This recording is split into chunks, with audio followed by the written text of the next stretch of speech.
everyone. A very warm welcome to all of you to your YouTube channel, The Knowledge Treasure or the KT. My name is Neha Mishra and I hope that you all are following us on this YouTube platform as well as the newly created Telegram channel. Guys, as I always remind you all that we are organizing a lot many quizzes on a daily basis on our Telegram channel. So I would request you all to join the channel as soon as possible. You can find the link in the description box how to join the channel. So guys, as you can see on your screen that we are going to discuss session 6 or part 6 of this error correction series. The name of the series is 100 top expected error questions for IBPS PO and clerk exam. Along with that, I have mentioned that we are going to discuss each and every question with logical explanation. So the logic behind every question, every rule. So we are going to discuss all these things. Okay. कोई भी doubt आपको नहीं रह जाने वाला है ये सारे क्वेश्चंस डिस्कस करने के बाद कि क्यों है ऐसा, कोई भी एरर है तो वहाँ पे क्यों है, ये सारी चीज़ें भी हम संग में डिस्कस करते हुए आगे बढ़ेंगे. So guys, without wasting much time, let's start our session for today. But before starting, I would request you all to subscribe our channel, share the videos and like if you really like the sessions. So guys, let's start. So the first question on your screen is, the aim of the course will be to cater to students with diverted needs from basic knowledge to top and research in publishing skills. No error. So यहाँ पे अगर हिंदी में मैं translate कर दूँ sentence को, तो overall जो क्रक्स निकल के आता है सेंटेंस का वो ये है कि we are talking about some sort of course. किसी कोर्स की बात करी जा रही है जिसका एम है, उद्देश्य है, क्या है, जितने भी स्टूडेंट्स हैं जिनके नीड्स अलग अलग है, वेरियस नीड्स हैं, उनको केटा करना मतलब फुलफिल करना उन सारी चीज़ों को बेसिक नॉलेज से लेके हाई लेवल के नॉलेज तक, हाई लेवल के स्किल्स तक उनके अंदर डेवलप करना. सो यही था ओवरऑल इस सेंटेंस का क्रक्स, निचोड़ जिसे हम कह सकते हैं. सो कुछ इंपॉर्टेंट वर्ड्स हैं यहाँ and the first word is cater. So I hope that you all must be aware of the word cater. हम लोग एक वर्ड तो जानते ही होंगे, केटरिंग. कभी भी हमारे घर में कोई फंक्शन होता है या कुछ भी होता है तो हम लोग केटरिंग वाले को बुलाते हैं. क्यों बुलाते हैं? क्योंकि वो हमारा जो फूड का डिपार्टमेंट होता है वो देख लें. सो यहीं से ये वर्ड आया है केटर. इनफैक्ट इस केटर से ये वर्ड आया है केटरिंग. सो केटर का मतलब होता है टू फीड, और इसका मतलब निकाला जाए तो टू फुलफिल. इस सेंटेंस में फीड करना, पूरा करना, स्टूडेंट्स की नीड को पूरा करना, फुलफिल करना. ठीक है. So the cater means to fulfill or to feed. And और कोई ऐसा कोई वर्ड यहाँ पे नहीं है जिसका मतलब आपको नहीं पता होगा in my opinion. So the aim of the course, there is no error in this part, will be to cater to students with diverted needs. जो भी students हैं उनकी needs जो हैं diverted है, मतलब various हैं, बहुत तरह की हैं. Okay. So needs here is a noun. Okay. And the word qualifying the word needs, the noun, is diverted. Okay. It is a verb. The word divert is a verb. Divert is a verb. So, second part or second form of verb is diverted, or third form is also diverted.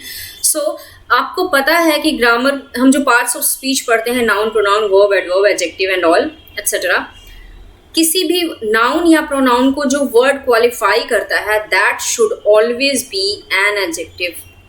हमेशा एक adjective ही होगा जो किसी noun या pronoun को qualify करेगा. Grammar का कोई भी रूल नहीं कहता है कि कभी भी कोई एक वर्ब जो है वो किसी नाउन को क्वालिफाई कर सकता है. और यहाँ पे नीड्स मतलब ज़रूरतें. कैसी ज़रूरतें? Diverted needs. डाइवर्टेड एक वर्ब है, मतलब अगर इसका हिंदी मतलब निकालो तो वेरियस, अलग अलग तरह की नीड्स. ठीक है. तो ये जो वर्ड है अलग अलग तरह की, ये नीड्स को क्वालिफाई कर रहा है, उनके बारे में बता रहा है किस तरह की नीड्स. तो अलग अलग तरह की नीड्स. हमेशा किसी भी नाउन को क्वालिफाई करने के लिए एक एडजेक्टिव होना चाहिए. एंड डाइवर्ट वर्ड का जो एडजेक्टिव है वो है diversifying. So the error is in second part, and that is, instead of using the word diverted, which is a verb, we should use diversifying, which is an adjective. So I hope that this concept is very much clear to you all. ये समझ में आ गया कि क्यों यहाँ पे second part में error है और एरर क्या है और उसकी जगह पे क्या होना चाहिए. So moving on to the next question and that is the power tariff had already been increased twice in the last 15 months and the electricity board had also levied additional monthly charges to consumers. No error. So power tariff already 15 महीनों में 2 बार बढ़ाया जा चुका है और जो electricity board है इन्होंने भी एडिशनल मंथली चार्जेस जो है कंज्यूमर्स के ऊपर इम्पोज कर दिया है. The important word here is levied. Levy का मतलब होता है टू इम्पोज. ओके, इम्पोज करना, टैक्स इम्पोज करना एंड ऑल. सो सेंटेंस आपको समझ में आ चुका है कि क्या है, एक बार फिर से पढ़ लेते हैं. The power tariff had already been increase twice in the last 15 months and the electricity board had also levied additional monthly charges to consumers. So past perfect continuous tense में ये सेंटेंस चल रहा है. सेंटेंस के हिसाब से, sentence के format के हिसाब से जो रूल्स हैं, there is no error in this sentence, but the error here is based on preposition. So एक रूल है जो ये कहता है कि levy, the word levy is always followed by the preposition on.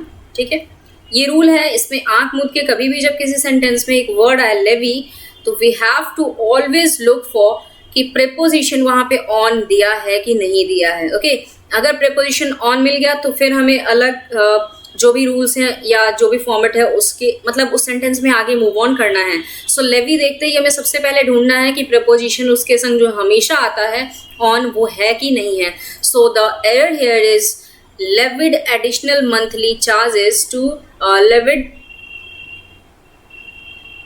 हाँ, यहाँ पे एरर ये है कि हम लेवी के संग हमेशा अगर प्रेपोजिशन ऑन आता है तो लेविड के संग भी प्रेपोजिशन ऑन आएगा. So moving on to the next question, the error here is the error in this sentence was in section 4 part 4 and that is on यहाँ पे missing है. Okay,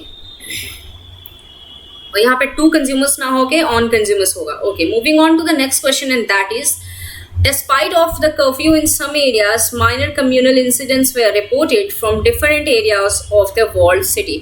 Okay, किसी पर्टिकुलर एरिया की बात की जा रही है जहाँ पे कर्फ्यू को इम्पोज किया गया है. कर्फ्यू होने के बाद भी, कर्फ्यू का मतलब एक ऐसी सिचुएशन जहाँ पे किसी को भी आउटसाइड में मूवमेंट अलाउ नहीं होता है. सबको एक तरह से कह सकते हैं कि क्वारंटीन कर दिया जाता है अपने ही घर में. ठीक है, कोई भी अलाउ नहीं होता है अनलेस एंड अनटिल कोई इमरजेंसी सिचुएशन आ जाए. तो ऐसे सिचुएशन में कर्फ्यू होने के बावजूद भी कुछ एरियाज में माइनर जो है कम्युनल इंसिडेंट्स रिपोर्ट किए गए हैं किसी एक सिटी के अंदर. ये ओवरऑल निचोड़ था इस सेंटेंस का. Okay, so in the first section we can see here that it has been written that despite of the curfew. ये एकदम पता है हमें रूल, और नहीं पता है तो पता चल जाएगा आज कि हमेशा इन स्पाइट के संग ऑफ आता है, बट डिस्पाइट के संग कभी भी ऑफ नहीं आता है. So the rule says that despite के संग कभी भी किसी भी सेंटेंस में ऑफ नहीं आएगा. So the error here was in the part 1 and that is we must not use the word of with despite. So I hope that this concept is also very much clear to you all. ये rule कहता है, मैं नहीं कह रही हूँ, ये rule कहता है. सो आपको ये रूल एकदम याद हो जाना चाहिए. और कभी भी इन स्पाइट और डिस्पाइट के से रिलेटेड कोई भी क्वेश्चन आता है तो उसमें जनरली यही एरर दिया होता है, ऑफ वाला. इन स्पाइट के संग देगा तो वहाँ पे ऑफ मिसिंग कर देगा, डिस्पाइट के संग देगा तो वहाँ पे ऑफ लगा देगा. आपको ये फाइंड आउट करना होगा. So moving on to the next question and that is as the prison will get an official telephone facility soon, the prisoners won't have to make calls in discreet manner through smuggled mobile phones. So prison की बात करी जा रही है, jail की बात करी जा रही है, जहाँ पे जनरली फ़ोन वगैरह नहीं होता था पहले, अभी शायद होता है. सो किसी एक पर्टिकुलर प्रिजन की बात करी जा रही है जहाँ पे ये कहा जा रहा है कि एक टेलीफोन फैसिलिटी वहाँ पे जल्द ही लगाई जाएगी जिससे जो प्रिजनर्स हैं, जो कैदी हैं, उन लोगों को डिस्क्रीट, इम्पॉर्टेंट वर्ड है, एंड रेस्पेक्टफुल, अच्छा इसको हटा दिए, प्राइवेसी और सीक्रेसी. ठीक है, ओके, मतलब छुप छुपा के, गुप्त तरीके से, ठीक है। तो वहाँ पे जल्द ही टेलीफोन लगा दिया जाएगा जिससे कि जो प्रिजनर्स हैं उनको छुपा के गलत तरीके से स्मगल्ड फोन से बात नहीं करना पड़ेगा। सो ओवरऑल यही मतलब था इस सेंटेंस का। Okay, moving on to the part 1, as the prison will get, prison में लगने वाला है an official telephone facility, officially तरीके से टेलीफोन फैसिलिटी वहाँ लगने वाली है, टेलीफोन लगने वाला है। Prisoners won't have to make calls in discreet manners. Prisoners को छुपा के, गुप्त तरीके से, in a private manner, in a secretive way बात नहीं करनी पड़ेगी, कॉल्स नहीं करने पड़ेंगे through smuggled mobile phones. Okay, जो भी smuggled mobile phones हैं उनको यूज नहीं करना पड़ेगा। So overall, I could not find any error in this sentence. So our answer is going to be no error, and that is part 5. So this was a no error sentence. This was a googly sentence. Okay, ये googly था और कुछ नहीं था, क्योंकि 4 question के बाद एक no error जरूर देगा आपके एग्जाम में आपको फंसाने के लिए। Okay, moving on to the next question, and that is the poll contestants approached the commission complaining that the hoardings violated the code of conduct and influenced public perception. Okay, कुछ एक contestants हैं जिन्होंने commission को approach किया, उनके पास गए complaining, शिकायत करते हुए दैट द होर्डिंग्स मतलब जो बड़े बड़े बड़े बड़े होर्डिंग्स मतलब प्लेट्स लगती हैं जिनके ऊपर बहुत सारे एडवर्टीजमेंट्स और ये सारी चीज़ें होती हैं। ओके, उनको होर्डिंग्स कहते हैं। हम शहर के बीच में देखते हैं बहुत बड़ा बड़ा ये टंगा रहता है होर्डिंग, ठीक है, बहुत तरह के एडवर्टीजमेंट्स वहाँ पे डिस्प्ले किए होते हैं। वो होर्डिंग्स क्या कर रही हैं, वायलेट कर रही हैं, मतलब तोड़ रही हैं the code of conduct. Code of conduct इसको बोलते हैं मतलब कोई भी principle, a set of conventional principles. Okay, इसको हिंदी में हम लोग बोलते हैं आचार संहिता। ये जनरली हम लोग सुनते हैं पॉलिटिकल पार्टीज के अंदर ये वर्ड बहुत ज़्यादा यूज़ किया जाता है कि the code of conduct of this political party and blah blah blah. So the code of conduct मतलब हर एक पार्टी, हर एक जो भी मैनेजमेंट होता है या कोई भी कंपनी कुछ भी होती है, उनका अपना एक कोड ऑफ कंडक्ट होता है, मतलब अपने कुछ प्रिंसिपल्स होते हैं जो कि वो फॉलो करते हैं। सो ये था इसका मतलब। तो इन्होंने अप्रोच किया कमीशन को ये कहते हुए कि जो होर्डिंग्स टंगी हुई हैं वो वायलेट कर रही हैं हमारे कोड ऑफ कंडक्ट को, और पब्लिक की जो परसेप्शन है, जो अंडरस्टैंडिंग है, जो सोचने समझने की क्षमता है, उनको वो इन्फ्लुएंस कर रही है, ठीक है, in a negative way. Okay, so let me read it out one more time. The poll contestants approached, so approach मतलब past indefinite tense, simple past tense. The commission complaining that the hoardings, commission को approach किया क्या करते हुए, complain करते हुए that the hoardings. Okay, there is no error in part 1 as well as in part 2 violated the code of conduct. Hoardings क्या कर रही है, कोड ऑफ कंडक्ट को वायलेट कर रही है। Again there is no error in this sentence as well. And influenced public perception, और public के परसेप्शन को इन्फ्लुएंस कर रही है। Again there is no error. So overall there is no error in part 1, part 2, part 3 and part 4। And when there is no error in all these sections, our answer is part 5, and that is no error. So this was also a no error sentence. So question number 4 and 5 both were a no error sentence. Moving on to the next question, and that is, he said that the performance of the Indian team was satisfactory at the international meet and that they learned a lot from watching top seeded players through action at the Grand Slam. No error. Okay, he मतलब कोई third person, उसने क्या कहा, that the performance of the Indian team, कि Indian team का जो performance था वो सेटिस्फैक्ट्री, संतोषजनक था, सेटिस्फैक्ट्री था। कहाँ पे, एट द इंटरनेशनल मीट में। And that they learned lot from watching top, और उन्होंने मतलब इंडियन टीम ने जो भी वहाँ पे टॉप लेवल के प्लेयर्स थे, ये टॉप सीडेड जो वर्ड है ये प्लेयर्स के लिए यूज़ किया जाता है। सो जो भी वहाँ पे टॉप प्लेयर्स थे उनको एक्शन में देख के, ओके, हमारे इंडियन प्लेयर्स ने बहुत कुछ सीखा। ये कोई एक नैरेट कर रहा है इंसान, कोई थर्ड पर्सन ये नैरेट कर रहा है। So indirect speech is there. Okay, एक बार फिर से पढ़ लेते हैं सेंटेंस, एक एक सेक्शन करते हुए चलते हैं। He said that the performance of the Indian team, उसने कहा कि performance Indian team का, there is no error in this sentence, was set in this part, was satisfactory at the international meet. उसने कहा पास्ट टेंस में कहा, यहाँ एक जनरली एरर दे देता है, यहाँ पे इज दे देता है, तो ये हमारा एरर हो जाता है, इज ना होके वॉज होगा, तो कोई एरर यहाँ पे भी नहीं है, पास्ट टेंस में चल रहा है. Okay, since it is a indirect speech. Was satisfactory at the international meet था, there is no error in this section also, and that they learned a lot from. Okay, उन्होंने बहुत कुछ सीखा. There is no error in this part 2. Watching top seeded players through action at the Grand Slam. Okay, जो भी top seeded players थे उनको action में देख के हमारे इंडियन प्लेयर्स ने बहुत कुछ सीखा. ओके, एक्शन में देख के, अगर मैं हिंदी में इसको लिख दूं तो इसका मतलब निकल रहा है कि एक्शन में देख कर. ओके, अब पता है कि मे के लिए हम लोग क्या इंग्लिश वर्ड यूज करते हैं, क्या प्रेपोजिशन यूज करते हैं, in, and the word written here is through. So players through action नहीं होता है, प्लेयर्स इन एक्शन होता है. Okay, if I write a sentence, I saw the police in action at the site of the murder. Okay, murder के site पे मैंने police को action में देखा.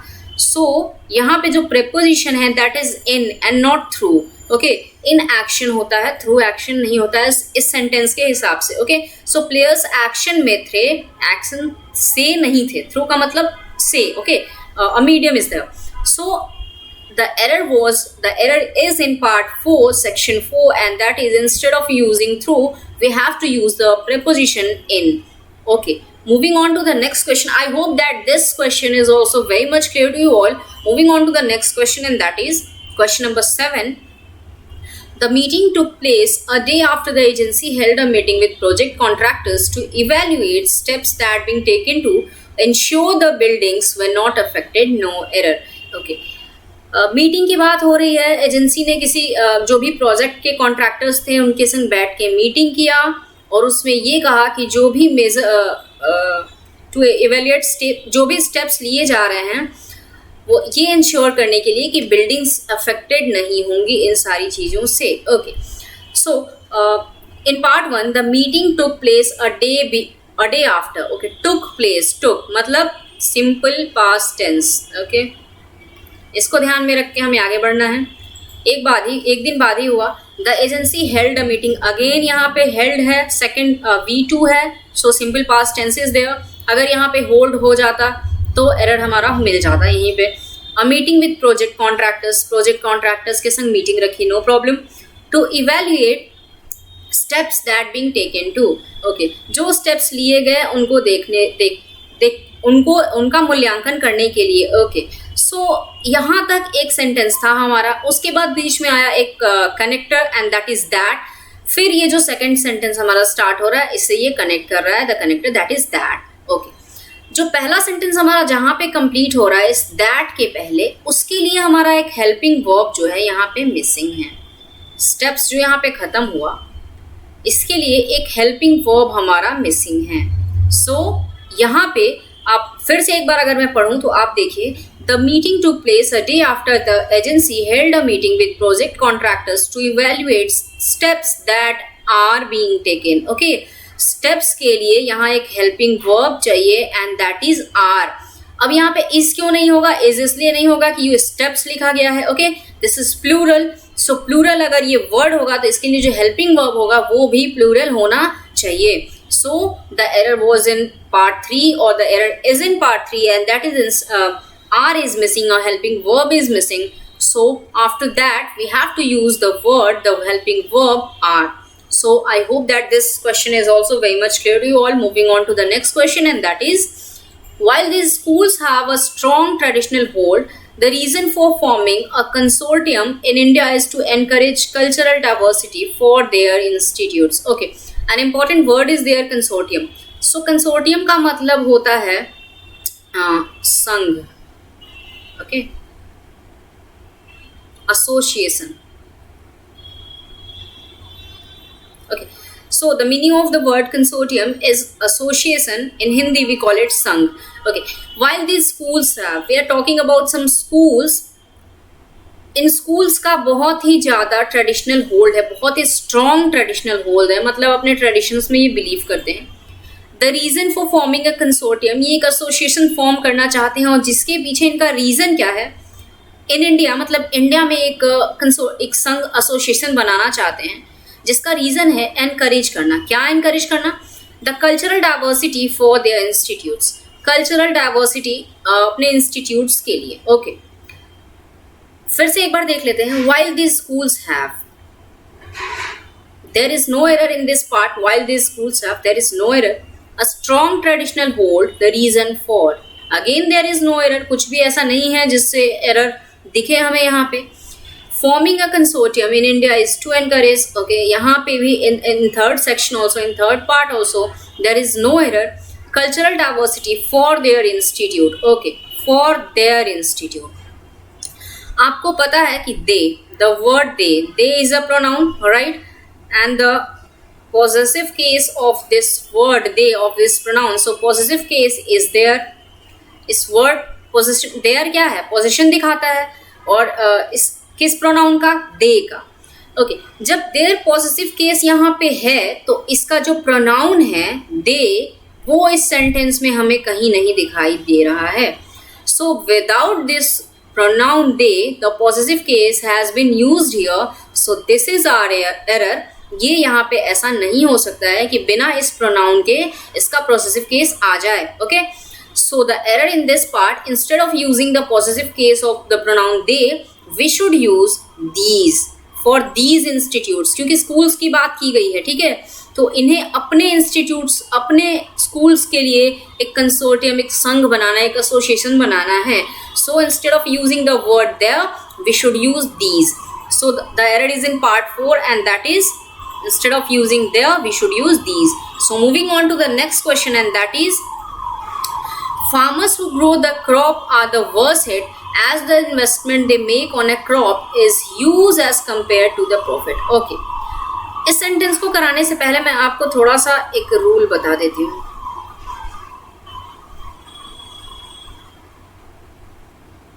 कभी कभी हमें बहुत ज़्यादा कंफ्यूजन हो जाता है कि कहाँ पे हमें बिकॉज यूज़ करना है, कहाँ पे हमें एज और सिंस यूज़ करना है. सो यहाँ पे 2 वर्ड्स मैंने लिख दिए.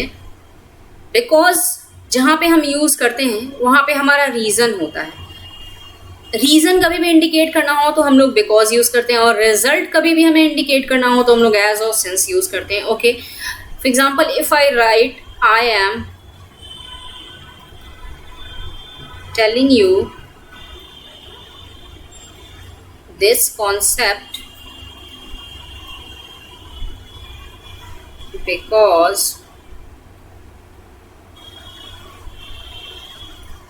I want you to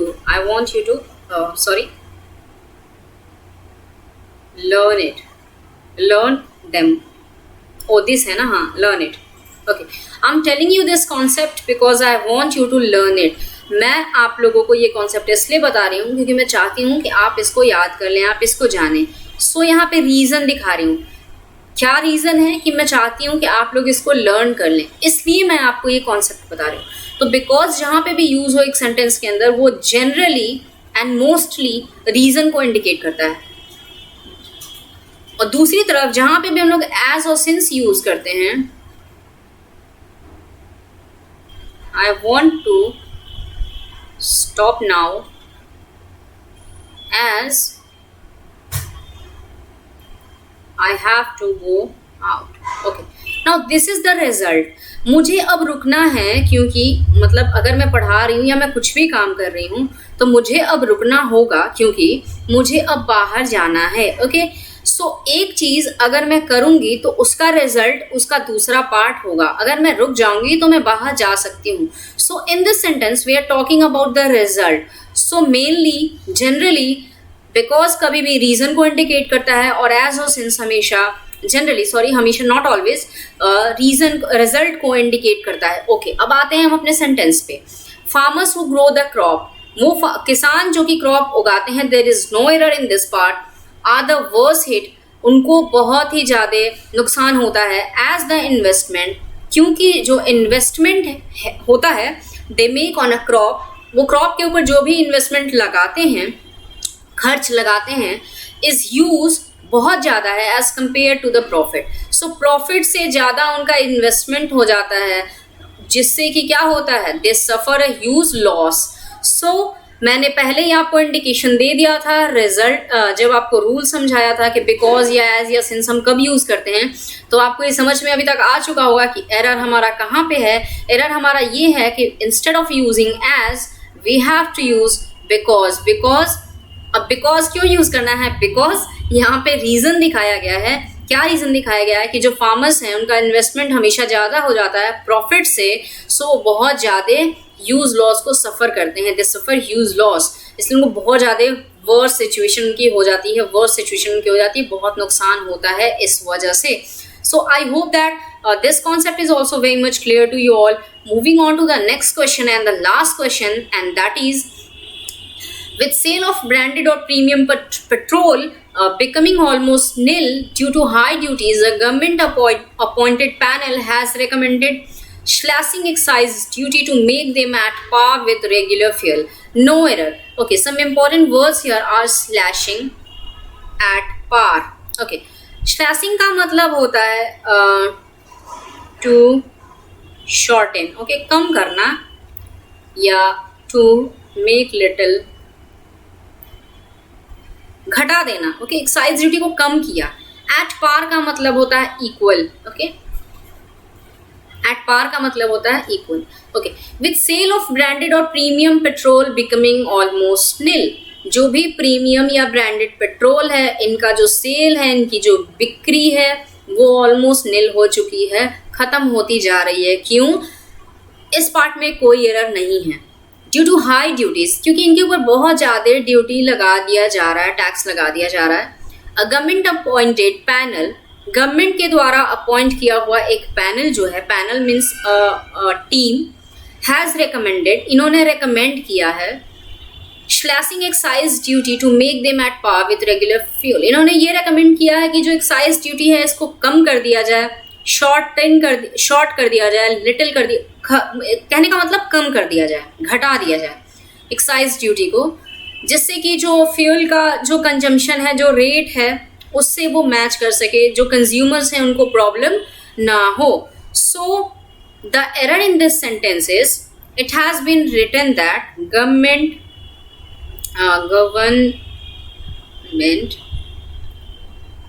appointed panel, ये ना यूज करके हम लोग लिखते हैं a panel appointed by the government, okay. So the error is in part 3, and that is instead of using government appointed panel, we should use a panel appointed by the government. कभी भी हम लोग team, अच्छा अगर इसको मैं लिखूं, a manager appointed team will report tomorrow.